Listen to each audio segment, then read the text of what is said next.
And there you have it, boys and girls. Casualty to the wind. CMV, probably jackknife on his side. So we've been going slow on this side because everybody had looky-loo-itis. Damn. I hope everybody all right. I told y'all.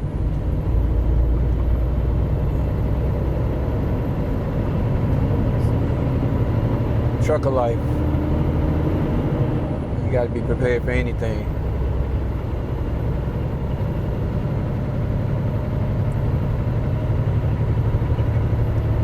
All right, we're back to moving. I got 103 miles left to get where I need to get. And unfortunately, depending on how long it takes them to unload me, if this is a live unload, can't remember. Hope they jokers got overnight parking on their property. Because that right there just ate up a nice chunk of my clock trying to get through here. And I'd hate to be over there.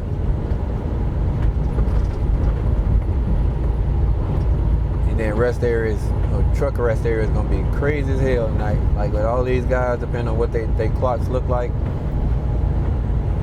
time is going to take them to, they might be able to get, they should be able to get an extension because this was unexpected and outside their control. Good Lord, I'm glad I ain't going in that direction.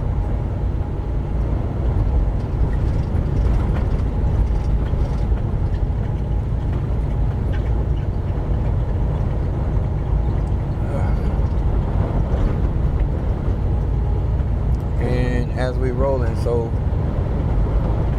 I'm well over 30 miles per hour, so I should be maintaining at a minimum 6 to 8 seconds of space between me and that vehicle to my front. Again, because I can't always control what's on the side of me. The vehicle behind me controls what's behind me. So the one thing I do have control over is the space directly in front of me by maintaining proper following distance. But again, there's a price that comes with maintaining proper following distance when you're driving a truck. A lot of times when you're teaching and learning this stuff, you're not taking that stuff in consideration. But the harsh reality of it is, if you're looking at that, I got more than enough space for at least 4 people with the little wheels to cut in front of me.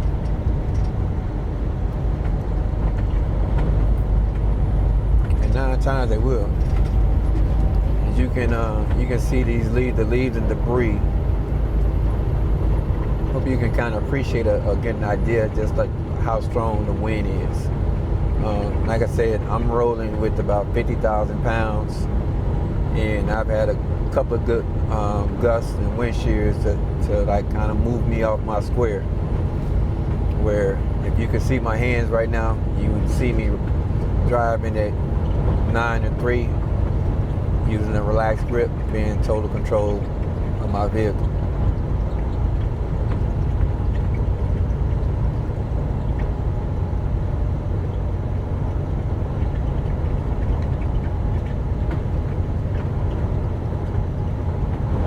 This is crazy. When I turn the camera on, the people with the little wheels, they behave.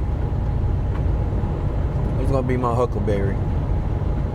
Who's gonna be my huckleberry so y'all can see from our point of view some of the dumb ish that we see every day and every night.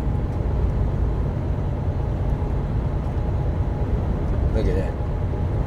Turn on the cameras and the people with the little wheels behave. And as soon as I turn this camera off, somebody gonna do that ish I was telling y'all about. I'm still kinda hot with my partner up front of me with that damn crystal clean. He's driving with flammable liquids, doing dumb-ish.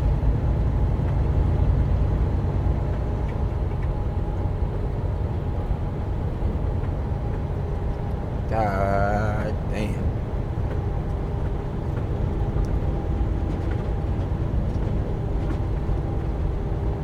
Whoosh.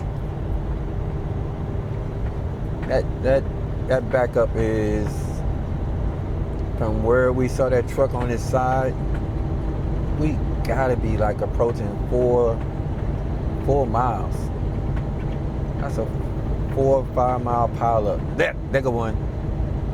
But he didn't do it to me. But it's like it cracks me up. Like, how much of a rush? Or what the hell you trying to go to?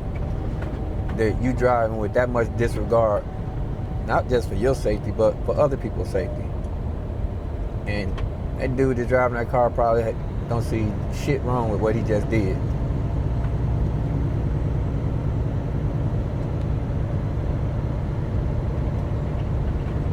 Welcome to our world.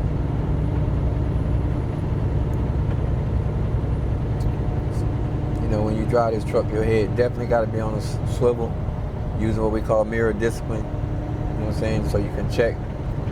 Like normally, being over here in this far right lane, what we call the path of least resistance, meaning this supposed to be the lane with the least amount of hazards for us. But sometimes, especially on the highway, you gotta look out for the people with little wheels driving on the shoulder.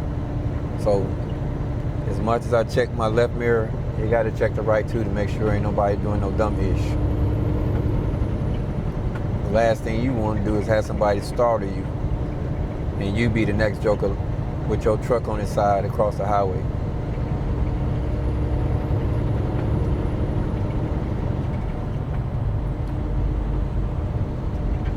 All right, y'all.